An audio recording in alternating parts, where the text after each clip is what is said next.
Pak Ustadz Sukardi itu kalau wali-wali mastur namanya. Nggak tahu aja dia di sini kelihatannya nakok itu mali itu. Wali bojone. Jadi aku masuk semangat untuk di tempat Alpian Firdaus. Masalah tidak baca ada semangat. Aku sudah membuktikan. Anakku lah mondok.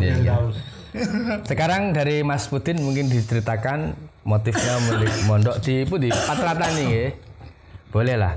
Patratan. Nanti pokoknya kita di closing nanti kita sampaikan rekomendasi pondok-pondok menurut MWC NU lebih dulu. Tapi bukan berarti mengatakan pondok yang lain itu tidak bagus.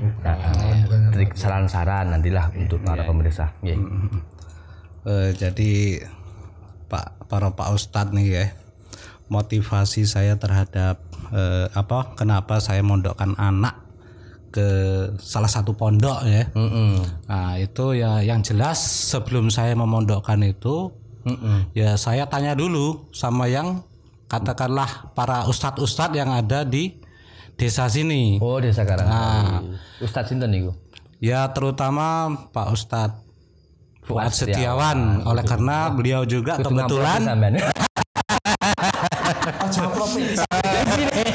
kebetulan juga anak saya alhamdulillah dua-duanya itu Pak Ustadz ngaji di tempat beliau ini. Itu santri beliau. Nah, kebetulan juga ya masih keluarga juga kan. Alhamdulillah. Sebentar. Untuk para santri ingat, walaupun kalian sudah mondok di pondok-pondok gede, pondok Jawa, ingat ustadz kalian yang di dusun itu juga kiai kalian.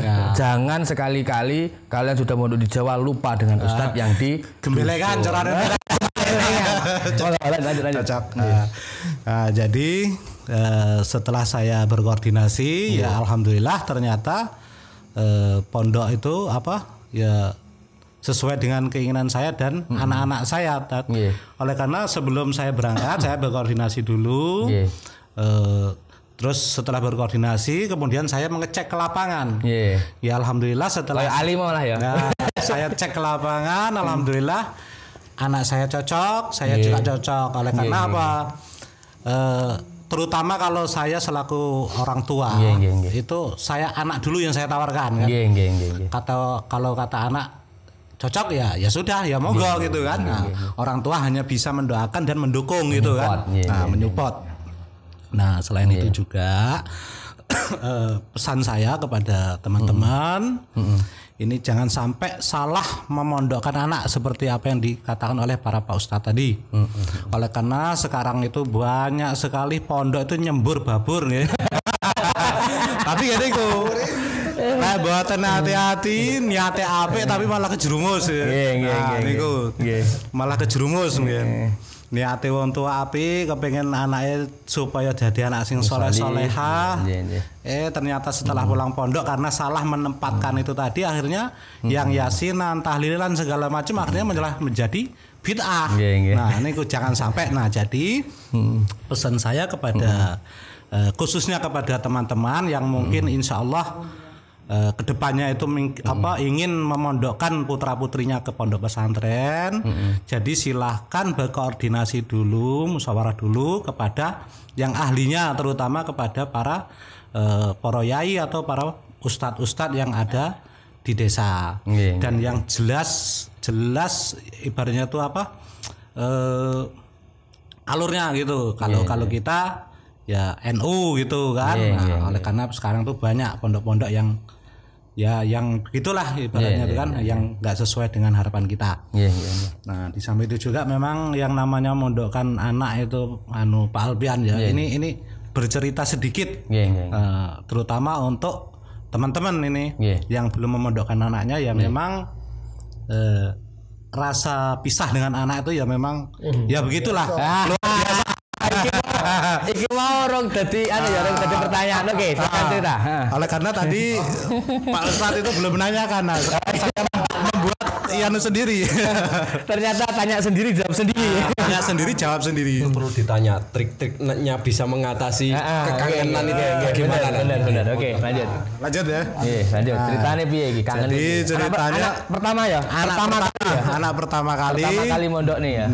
Ya yang namanya anak itu ya terus terang sangat berat sekali. Nah, cuman itu tadi kan, kalau kita memang benar-benar sayang sama anak ya, ya kita harus mengikhlaskan dan rela untuk memondokkan anak kita. Jadi istilahnya itu sementara waktu kita harus ikhlas berpisah gitu Pak Ustadz, demi untuk kebaikan anak-anak kita. Nah dan itu kebaikan orang tua. Jadi kita harus benar-benar ikhlas, dan yang paling terpenting adalah kita jangan berhentinya selalu mendoakan supaya anak kita yang ada di pondok pesantren selalu mendapatkan lindungan dari Allah Subhanahu wa taala, dan dipermudahkan dalam mencari ilmu untuk di akhirat nanti. Amin. Jadi memang sangat berat sekali berpisah dengan anak, tapi alhamdulillah Pak Ustadz karena niat saya dari awal itu pokoknya saya harus mengikhlaskan gitu untuk berpisah sementara gitu. Dan alhamdulillah dalam waktu 1 minggu rasa kangen hilang. Plong, alhamdulillah plong. Tapi mikir kirimane piye gitu. Paling sing ganti mikir itu sekarang itu kiriman bulanan itu yang kita harus fokus ke situ kan. Tapi insya Allah menyatakilah ya ja'al makhraja min haitsu la yahtasib. Termasuk bentuk ketakwaan adalah mondoknya anak demi untuk kebaikan gitu. Memang berat bener itu waktu pertama itu ya selama ini kan nggak pernah berpisah. Begitu. Kalau saya dapat pesan dulu, saya pernah waktu sowan ke senior saya Mbah Yai Nur Hadi, ketepatan beliau waktu itu ngaji tafsir Jalalain. Delalah pas bahas masalah Nabi Ibrahim diperintah menyembelih Nabi Ismail.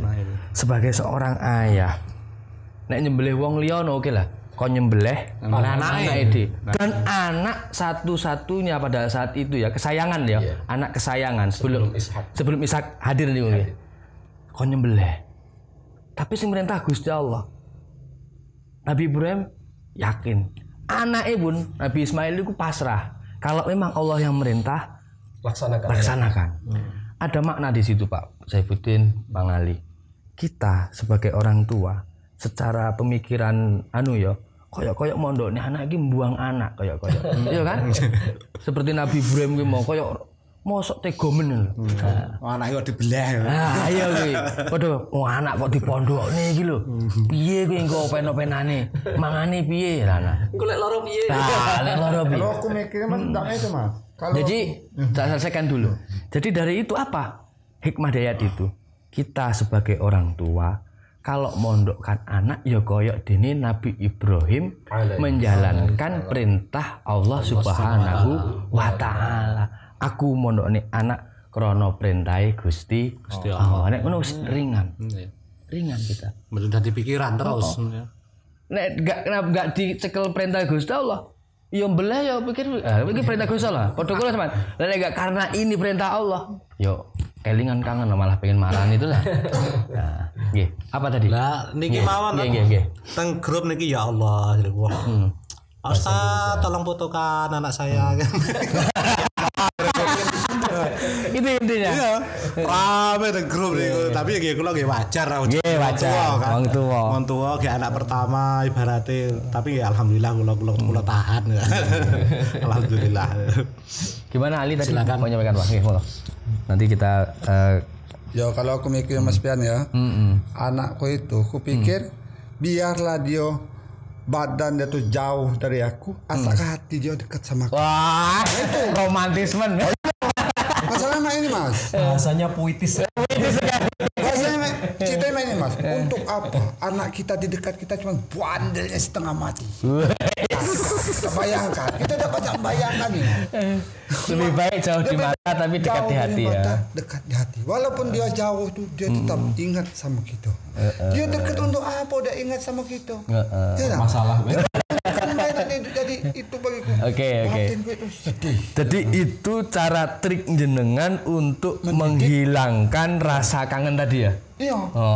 Oke. Cuma yang berat tuh ya mama intinya itu aku ngasih tahu sama mamanya itu, bukan ngasih tahu sama anakku itu. Sama mama kan yang paling sedih kan mamanya itu, terlalu dekat sama anaknya sama mama itu. Kita mikir, ini dia mikir.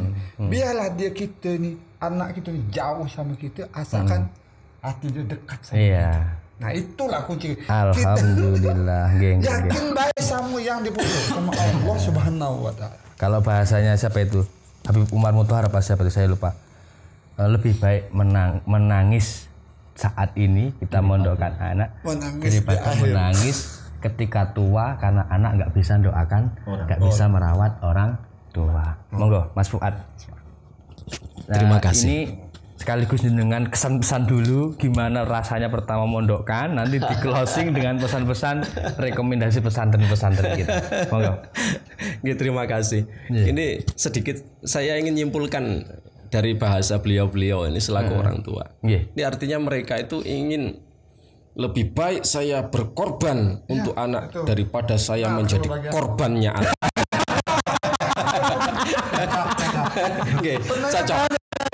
Cocok.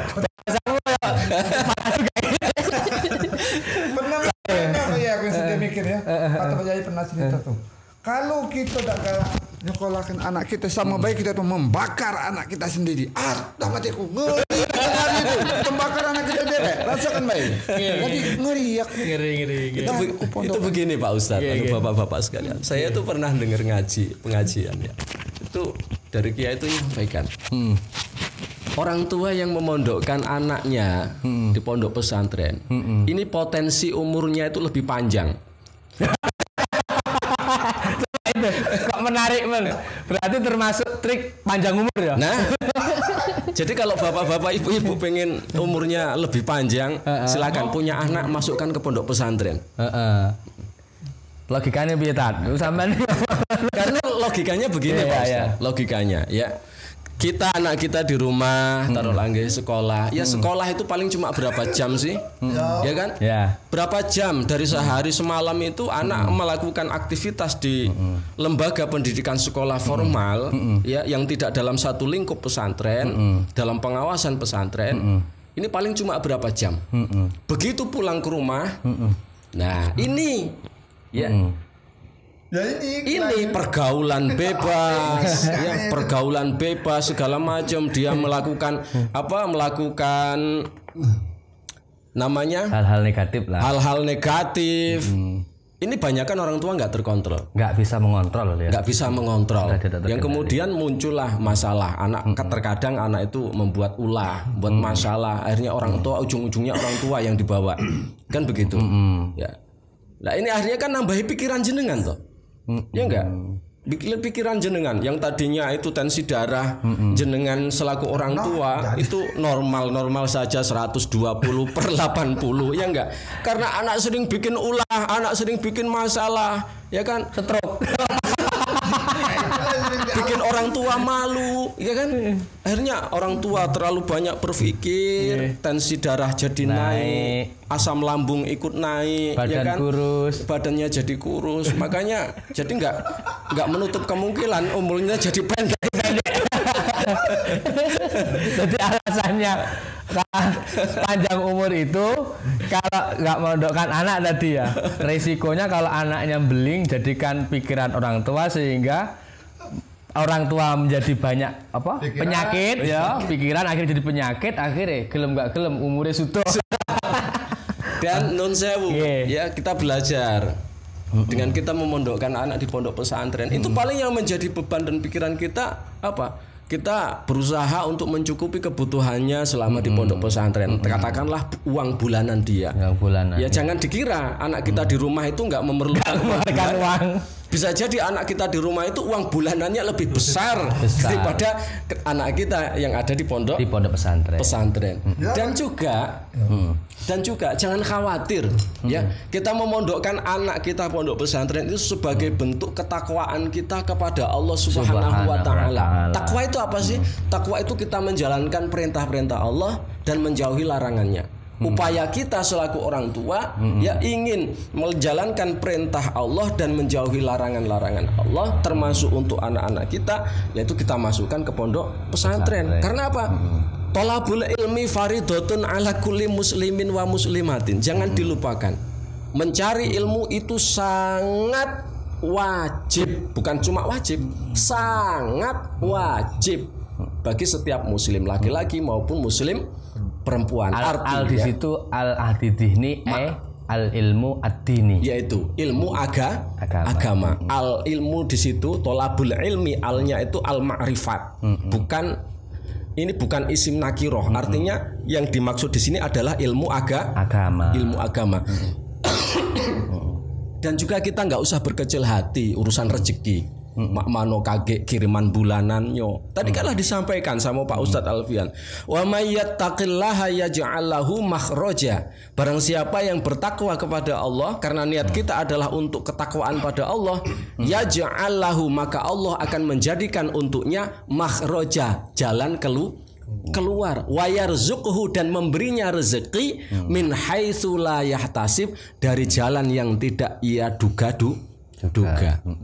Betul nggak? Betul. Nah, kenyataan orang yang sudah memondokkan ya rezeki tetap datang, tetap makan. Pikiran tenang ya enggak? Pikiran tenang.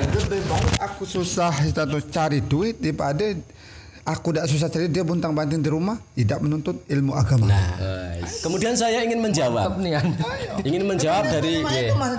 Dari apa yang disampaikan oleh Pak Ustadz Alfian tadi. Ya. Kita memilih pondok pesantren ini sangat penting, seperti disampaikan oleh Pak Kadus tadi, sangat penting sekali. Kenapa? Karena pondok pesantren itu, ya, karena peminatnya banyak, karena terbukti dari jebolan-jebolan pesantren itu bisa apa saja, bisa menjadi apa saja, pacak apa bae, kan Mbak itu. Akhirnya secara otomatis itu masyarakat akhirnya memberikan kepercayaan kepada pondok pesantren untuk mendidik anak-anak mereka. Yang konsekuensinya karena banyak peminatnya, maka bermunculanlah pondok-pondok pesantren yang dalam bahasa Pak Kadus tadi ngambur. Nyembur.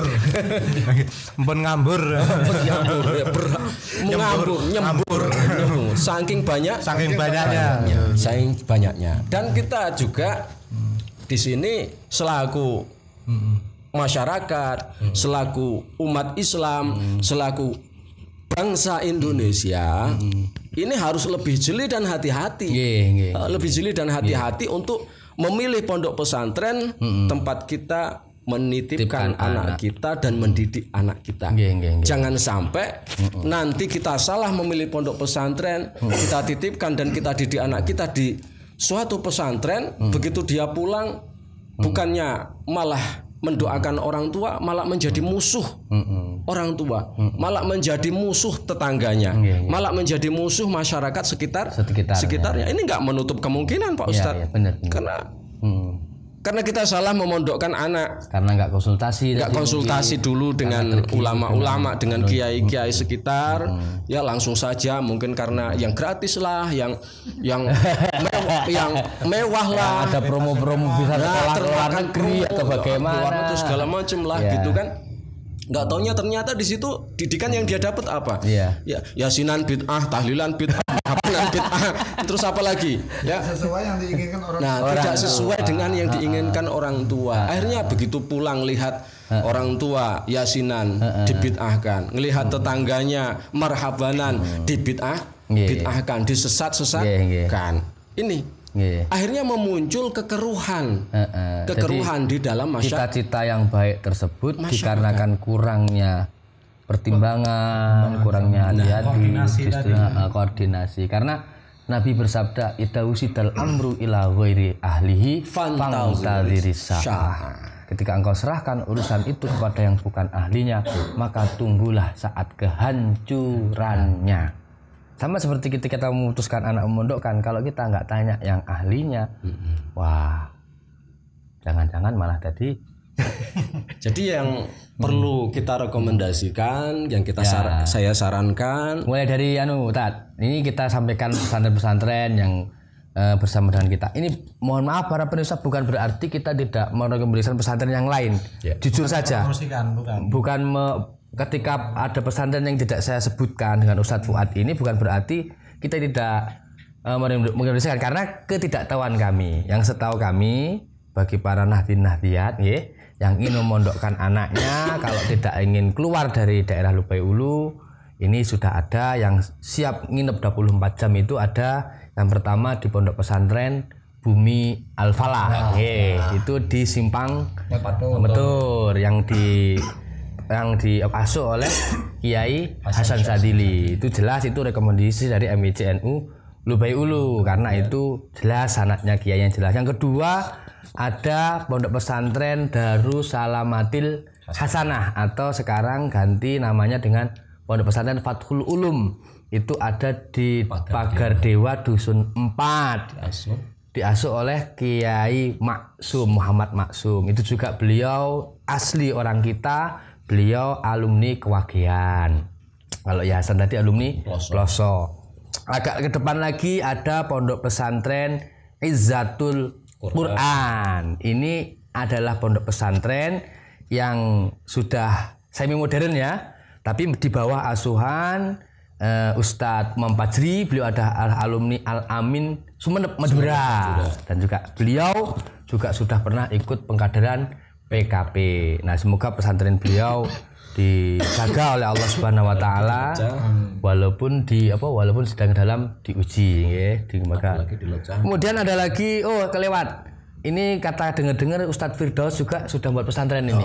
Yayasan pesantren tapi belum ada yang mukim ya. Kalau memang dari lingkungan ingin memondokkan anaknya ke Karangagung, warga Karangagung mungkin bingung pesantren, ada dari kami, rekan kami sendiri, Ustadz Firdaus dan istrinya siapa? Bu Uswah. Nah, Bu Uswah ini jelas beliau dua-duanya ini sudah alumni kader PKP NU. Ustadz Firdaus juga salah satu pengurus Tanfidiyah dan beliau sangat berkomitmen sekali untuk menjaga ahli sunnah wal jamaah di dusun Karangagung. Monggo silahkan. Ada juga yayasannya kalau nggak ingin pesantren mungkin mau sekolah formalnya yang MI ada. Terus di Lecah tadi. Nah, Lecah ini di pondok pesantren putri beliau Pondok Masda Mangsaul Huda. Ini kiai kontroversi. Si Kiai Rian Firdaus sidik ngamuk. Tapi walaupun dia ngamuk tetap terarah. Beliau adalah NU, beliau orang kita dan beliau sangat istilahnya tuh militansinya Masya Allah terhadap NU. Ghirohnya sangat tinggi dan beliau ini salah satu rekomendasi kami juga. Mudah-mudahan Masaul Huda dan sekarang sudah ada SMK-nya ya. Nah, formalnya sampai SMK ya? SMK sekarang ganti MA. Oh, MA. SMK. Diganti MA. Dan alhamdulillah Ustadz Rian Firdaus ini termasuk walaupun beliau itu galak ya. Ini ada santri mantan santri yang di pondoknya beli nggak betah, pindah ke situ langsung betah. Busuk ya apa ngerti aku. Langsung lutut. Alhamdulillah anaknya ini. Jangan sebut nama, nggak boleh sebut nama. Artinya ada satu nilai plus juga. Jadi kalau memang punya anak-anak yang gagal, masukkan. Aduh dari Pak Rian, aku kok kayak segini gitu. Kemudian ada tadi Nurul Pondok Pesantren Nurul Podiri. Ini untuk wilayah Simpang Barito masuk nggih, Mekarjaya. Di situ ada di Lubai Ulu diasuh oleh Kiai Burhan. Itu juga orang-orang kita semua termasuk pengurus PCN Lubai Ulu. Itu yang saya ketahui. Adapun pesantren di Lubai Ulu yang belum saya ketahui, mohon maaf. Bukan berarti saya tidak merekomendasikan, tapi jika bapak-bapak para nahdien-nahdiat warga NU Lubai Ulu ingin memondokkan di pesantren yang ada di Lubai Ulu yang selain yang saya sebutkan tadi, karena kita belum tahu, silahkan panjenengan konsultasi kepada ahlinya. Dan kemudian yang di luar Lubai Ulu, tapi masih di Sumatera Selatan ya. Wilayah Lubai. Oh Lubai ada. Mau jenengan saiki sing Lubai, Pak Fuad. Lubai itu Pondok Pesantren Hidayatul Ulum. Hidayatul Ulum. Oh ya, yang kiainya junggutnya panjang itu. Tapi senengane tahlilan. Asuhan Gus Afif nih. Gus Afif nggih. Desa Menanti. Desa Menanti. Ya. Ada lagi tuh Kang Ustadz Zainuddin. Ustadz Zainuddin itu di Air Asam. Terus yang terbaru ada di Talang Tebat kalau nggak salah, ini yang terbaru Tapi belum masih kiainya dulu. Masih buka dulu. Ini Mas apa namanya tadi? Mas Majid kalau nggak salah. Ini Al-Aslah kok nggak dipromosikan ini kenapa ini? Nanti ini kan tadi kan promosi yang sudah menerima santri-santri yang mukim. Nah, adapun bagi para nahdien-nahdiyat yang punya anak yang masih SD atau yang tidak mondok nggih. Sekolah formal yang SMP, SMA, mohon sekiranya itu tetap disuruh ngaji. Kalau di Karangsari di mana? Di antaranya di Pondok Pesantren, Yayasan Pondok Pesantren Al-Asna. Kalau di Pilip 3 itu ada yayasannya Mas Widodo. Nah, lupa saya namanya itu, Pak Widodo. Yang di yang itu sudah ya. Terus yang di Pondok Pesantren ini beliau. Pondok Pesantren beliau ini masuk Kabupaten OI. Itu tidak asing sudah bagi kita. Itu Pondok Pesantren Patratani. Syafa'atul Tulab di Patratani, asuhan Kiai Usairi Abror ya terkenal. Yang Gelombang Oh, yang Gelombang banyak lagi. Ada di Kota itu Yai Marsidi. Ada lagi Yai Nur Salim. Kemudian yang di Prabu Mulih itu ada yang terbaru ini, tapi katanya masih banyak lama itu jelas itu. Kita nggak bisa nyebutkan satu persatu kayaknya nggak apa. Kalau di Jawa ya kayak Gusti Ustadz Fuad ini alumni Pondok Pesantren Mahir Aryat Ringin Agung. Kalau operator kita ini alumni Kempek. Santri ini Mbah Said Akil Sirat. Mustafa Akil Sirat. Nah, termasuk penggede ini Nahdlatul Ulama dan masih banyak lagi. Intinya sekali lagi ketika kita sudah punya niatan mondokkan anak, jangan lupa kalau kita ini kapasitasnya tidak bisa meneliti pondok pesantren yang mana yang harus dipondokkan, setidaknya bertanya kepada ulama. Ini kok pindah nih kok. Intinya begini Pak Ustadz Alfian, dalam kita memondokkan anak kita untuk mencari pondok pesantren, itu intinya ya dua. Nah, coba ya, dua. Ciri-cirinya lah sekarang. Kalau sebutkan nama kan kepanjangan. Itu intinya dua. Kesimpulannya. Satu, carilah pondok pesantren di situ yang berhaluan Ahlus Sunnah wal Jamaah An-Nahdiyah. Ya. Dua, carilah pondok pesantren yang di situ punya kesetiaan kepada NKRI Pancasila. Kenapa?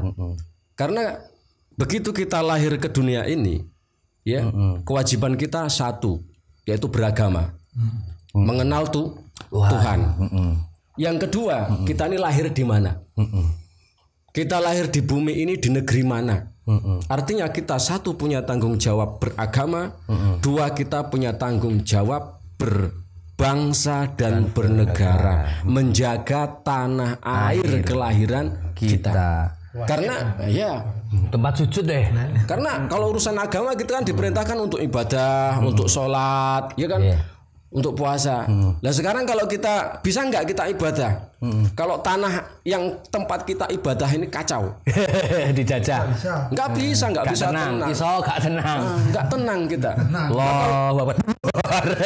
Maka dari itu dikatakan hubbul waton minal iman. Mencintai tanah air ini sebagian daripada iman. Ya jangan sampai nanti kita masukkan pondok pesantren anak kita begitu keluar melihat anak-anak sekolahan pada upacara hari Senin hormat ke bendera itu dikatakan, oh musyrik, bendera kok disembah. Jangan sampai. Ya, jangan sampai itu. Betul. Jangan sampai kita memasukkan anak kita ke pondok pesantren, begitu keluar dari pondok pesantren, anak kita justru menjadi musuh negara.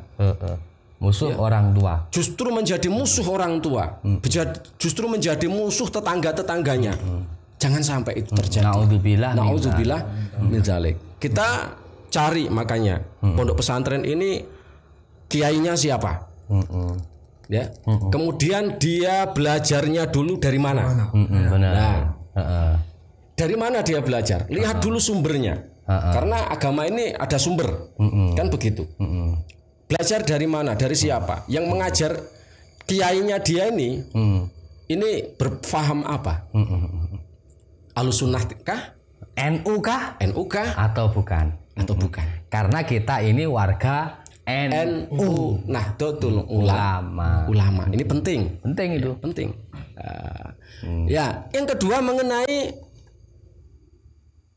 kesetiaan kepada Pancasila, kepada negara, ya. Jangan sampai kita salah memasukkan anak kita ke pondok pesantren yang pondok pesantren itu memiliki faham radikal yang tidak setia kepada negaranya. Jadi wong Islam sing ketepatan manggon neng Indonesia. Orang Islam ya, tapi dia tidak mencintai tanah airnya, tidak punya kesetiaan kepada negaranya. Wah, ini malah kelingan lagu nasionalnya, tanah airku tidak kulupakan. Lah ini sangat berbahaya sekali, bener. Sangat berbahaya. Penting sekali kita menanamkan rasa kecintaan pada diri kita, pada generasi kita, kepada negeri ini. Dan kepada pengelola negeri ini, yakni dalam hal ini adalah pemerintah atau negara. Jangan sampai anak kita ini keluar dari pondok, ya, bukannya taat kepada pemerintah, bukannya taat pada negara, tapi justru menjadi parasit dalam negara. Kenapa saya katakan parasit? Ini disuruh ikut berdemokrasi, ya kan? Tidak mau ikut pilihan kades dak galak, pilihan bupati dak galak, pilihan dewan dak galak, pilihan gubernur dak galak, pilihan presiden dak galak. Tapi dia galak menikmati, dia mau menikmati hasil demokrasi. Tapi gini katanya, alasannya dia gini. Oh, kalau saya nanti nyoblos, kalau dia korupsi saya ikutan dosa. Itu gimana itu, Tat? Nah, itu logika yang salah itu. Itu propaganda, gitu. Iya. Coba jelaskan propaganda logika itu yang salah. Gimana? Kalau alasannya saya nggak nyoblos, saya nggak ikut memilih pemimpin di negeri ini karena nanti kalau saya nyoblos, dia jadi korupsi, dia melakukan dosa, maka saya ikut salah. Ini adalah logika yang tidak benar. Ini logika yang salah. Logikanya begini Pak Alfi ya. Kalau jenengan nyalon menjadi bupati, berarti Anda mengikuti demokrasi, aturan demokrasi, ya kan? Ya, betul. Demokrasi ini berdiri menjadi bupati ini harus melalui proses demokrasi pemilihan, ya kan, pemilihan. Nah, sekarang logikanya begini. Kalau jenengan mencalonkan diri, kemudian saya memilih Anda, saya ikut nyoblos, ikut coblosan, dan biiznillah, tadi aku jenengan menang, mimpi kali, jadi, ya kan? Kemudian ternyata amanah yang saya berikan kepada jenengan, ini jenengan salah gunakan, Anda salah gunakan. Ini contoh loh Pak, untuk logika saja ya. Anda salah gunakan, kemudian Anda mengkorupsi, ya. Lah, ini berarti Anda berbuat dosa, berbuat salah. Berbuat salah pada siapa? Pada negara. Ya berbuat salah sama saya kepada seluruh warga yang ada di Muara Enim lah. Berarti saya itu gini ya logikanya ya, Pak. Saya diberi amanah, dipercaya, kok malah saya korupsi. Iku bukan kok sing dosa iku sing milih, tapi sing dosa justru sing dipilih. Yang dipilih berdosa kepada para pemilihnya. Pemilihnya berdosa, dia sudah mengkhianati amanah yang diberikan oleh pemilih. Kan logikanya begitu. Bukan berarti terus jenengan berbuat dosa saya ikut-ikutan kebagian dosa. Ya enggak. Justru jenengan dosa itu punya dosa karena dengan saya, mengkhianati amanah saya sebagai warga. Itu logikanya seperti itu. Jadi logika yang keliru itu mesti diluruskan. Ya, jangan sampai nun sewu nanti paham yang sedemikian itu berkembang kepada seluruh masyarakat Muara Enim khususnya umumnya seluruh penduduk Indonesia paham itu berkembang yang akhirnya mereka tidak mau ikut demokrasi, nggak mau ikut pilihan. Kalau demokrasi pilihan itu nggak terjadi, maka demokrasi cara membentuk negara ini akan ambruk. Negara ini kan terbentuk melalui proses demokrasi. Kalau nggak ada yang milih semua, nah, iya, berarti kan mandek prosesnya. Berarti gagal. Secara tidak langsung memilih itu adalah bentuk wujud kewajiban kita sebagai warga. Walaupun bahasanya sekarang ini saya tahu itu masih hak memilih, itu adalah hak, mau memilih apa tidak terserah kan begitu. Tapi kalau kita dalami, kalau kita melihat bahwa tanpa adanya pemilihan ini tidak bisa terjadi negara, berarti kan ini ada di situ kewajiban kita. Bener nggih? Nggih. Lah, ini yang nggak masuk di akal lagi, yang anehnya,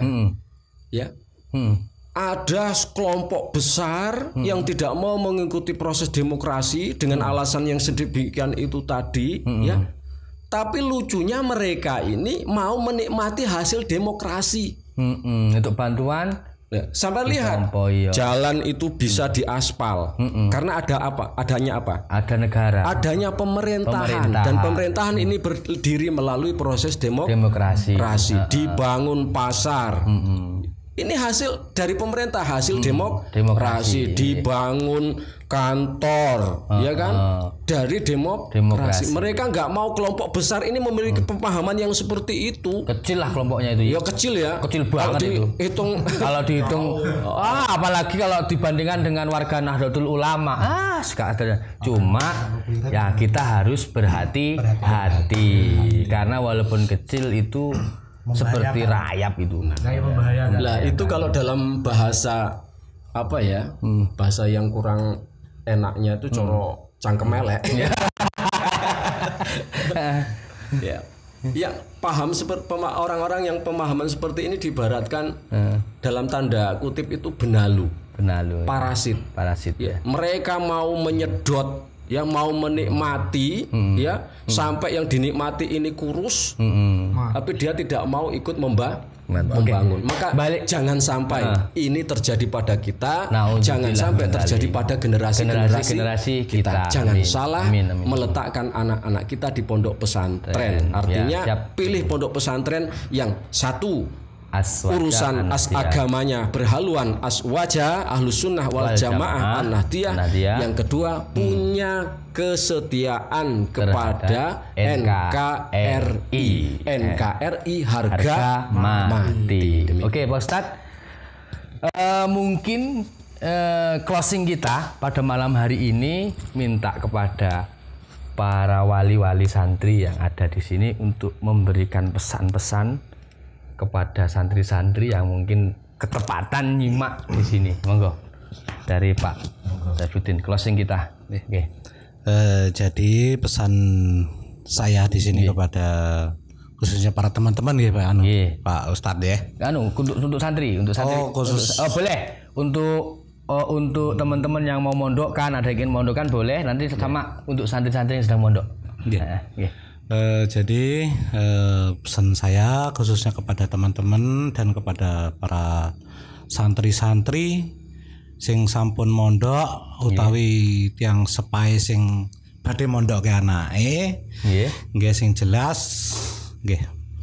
Mari kita cari pondok yang benar-benar ibaratnya itu yang menganut ajaran ahli sunnah wal jamaah niku wau ya. Nggih, di samping juga sebelum memondokkan anaknya harus terlebih dahulu alangkah baiknya berkoordinasi kepada para yai-yai atau para ustadz-ustadz yang ada di sekitar kita. Jangan sampai ibaratnya nanti memondokkan putra-putri kita salah menempatkan pondok yang tidak sesuai apa yang kita inginkan. Dan jangan sampai tergiur kepada janji-janji mungkin ada salah satu pondok atau yang menjanjikan masalah gratis kemewahan. Nah kita jangan sampai tertarik hanya sebatas itu, tapi perlu kita telusuri terlebih dalam yang kira-kira bakal tidak menyesatkan untuk kita dan anak-anak kita. Mungkin itu para Pak Ustadz, pesan saya kepada teman-teman atau para santri-santri dan khususnya kepada para santri, carilah ilmu sampai kalau pepatah mengatakan itu ke negeri Cina katanya. Itu kan. Nah, jadi jangan sampai bosen-bosen karena itu demi kebaikan untuk sangu di akhirat nanti. Mungkin itu saja pesan dari saya. Saya akhiri. Assalamualaikum warahmatullahi wabarakatuh. Mas Ali. Ya, monggo. Assalamualaikum warahmatullahi wabarakatuh. Waalaikumsalam warahmatullahi wabarakatuh. Pesan saya pada wali-wali santri, marilah kita memondokkan anak. Terlebih dahulu bertanya dengan ahli-ahli Nahdlatul Ulama agar kita tidak keliru memondokkan anak. Dan pesan saya kepada santri dimanapun dia berada, tetap semangat, jangan putus asa. Itu suatu perjuangan bagi dia, khususnya membanggakan kedua orang tuanya masing-masing. Berjuang sekuat tenaga. Namanya hidup butuh perjuangan. Situ baik. Pak Ustadz Fuad, monggo. Baik, terima kasih. Sebagai closing penutup dari kami untuk motivasi kepada orang tua yang tengah memondokkan anaknya di pondok pesantren, maupun juga motivasi kepada orang tua yang punya anak namun belum dipondokkan di pondok pesantren untuk menuntut ilmu agama. Jangan berkecil hati anak kita menuntut ilmu agama, karena Sayyidina Ali radhiyallahu an, Sayyidina Ali ini adalah menantu baginda Nabi Muhammad sallallahu alaihi wasallam yang dinikahkan oleh baginda Nabi dengan putrinya yaitu Sayyidah Fatimah radhiyallahu anha. Kalau Nabi mengatakan ana madinatul ilmi, aku adalah kotanya ilmu, wa Ali babuha, dan Sayyidina Ali ini adalah pintu gerbangnya ilmu. Sayyidina Ali mengatakan al-ilmu khairun minal mal. Kata Sayyidina Ali, al-ilmu khairun minal mal. Ilmu agama itu lebih baik daripada harta. Ya, kenapa? Al-ilmu yahrusuka wa anta tahrusul mal. Al-ilmu yahrusuka, ilmu itu menjagamu. Wa anta, sedangkan engkau tahrusul mal, yang akan menjaga harta. Jadi kalau kita mencari ilmu, kita dapat ilmu, maka ilmu itu akan menjaga kita. Tapi kalau kita mencari harta, ya kan, semakin banyak harta kita, maka akan semakin besar penjagaan kita untuk harta kita. Daerah rawan. Susah, ya kan, susah, semakin nggak tenang. Kemudian wal mal tung kisuhun nafkah. Harta yang kita cari, yang kita dapatkan ini bisa habis karena kita pergunakan. Ya, kita pergunakan habis. Ya, dapat duit, nimbang hari ini. Hari apa nimbang kita? Biasa hari Selasa nimbang. Nanti hari Jumat giliran nak nimbang lagi, duitnya habis. Ketemu Selasa lagi, habis lagi.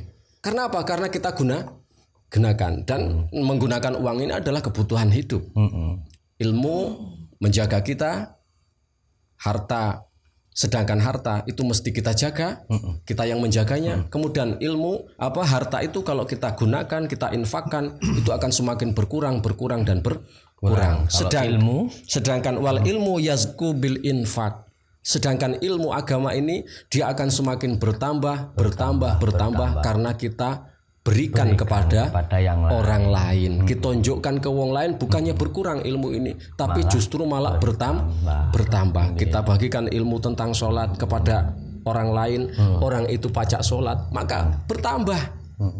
Ini ilmu. Maka mari kita bersemangat, bermotivasi diri, ya, untuk anak-anak kita yang ada di pondok pesantren maupun anak-anak kita yang kita rencanakan untuk masuk ke pondok pesantren. Semua ini demi kebaikan kita di dunia dan juga kebaikan kita di akhirat. Cukup semantan mawon closing dari saya. Untuk closing dari saya, bagi para nahdien-nahdiyat khususnya di Lubai Ulu yang ingin mondokkan anak tapi terkendala masalah biaya, hubungi saja MWCNU Lubai Ulu, bisa kepada saya, bisa kepada Ustadz Fuad, bisa kepada Ustadz Sukardi. Kita sudah punya link bagi yang yatim piatu ya. Yang yatim piatu. Kalau ini yang yatim piatu, syaratnya yatim piatu. Yang yatim piatu. Kalau yang nggak yatim piatu tapi nggak mampu, ya nggak bisa gratis total, tapi mungkin ada keringanan. Kita akan mengupayakan untuk menghubungkan di pesantren-pesantren yang kita link dengan kita. Nah, itu saja pesan dari kami selaku pengurus MWCNU Lubai Ulu. Oke, mari kita sama-sama tutup dengan bacaan wallahul muwaffiq li aqwamit thoriq. Assalamualaikum warahmatullahi wabarakatuh.